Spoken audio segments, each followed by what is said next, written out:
County Board of Supervisors met with one item on the agenda: rumble strips. Should those strips be replaced at high traffic intersections where they had been previously removed? Local 5's Robin Ogenye was there to find out what all the rumble was about. She joins us from the studio live now with details. Robin. Aaron, Tom, we've all seen these strips on the highway. When you roll over them, you feel a bumpy jolt for about 5 seconds before you come to a stop. Those strips are created to keep us all safe and prevent us from running stop signs, but some say the sound of them is more of a nuisance than anything. But what do highway residents think about the potentially noisy strips? Rumble strips were indented into this highway until it was resurfaced in 2015. I lived through the 1987 accident when a woman was killed on her way to Friday night fish fry at what is now DeGrees. The car was traveling to the east is why those strips were put there.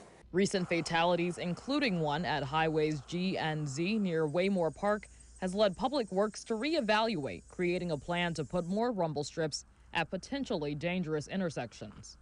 I think we have choices here that we can make that don't cause the dramatic impact that this will impose on those landowners that are around those rumble strips. But how much ruckus do they really cause? I've lived there for 45 years. Initially, when I lived there, the rumble strips weren't in. They resurfaced the road. They put the rumble strips in. I couldn't tell you how many years we lived with them. They were never a problem for us.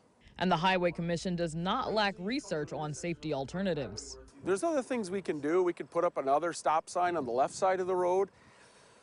But unless you have that physical and audible noise that you hit with a rumble strip, I don't know, that's probably the best way to get people's attention, to alert the driver that maybe isn't 100% paying attention that there is a stop condition coming up. The county's safety research shows rumble strips can reduce fatal accidents by 39%. A 39% chance we can all get home safely. We got to look at things differently. We have to look at that. That's not a nuisance noise on our roads. That's the sound of potentially lives being saved, and that's the way we got to look at this thing. One alternative suggested by a board member was to place a roundabout at intersections that have proven to be deadly, like Highway G and Z.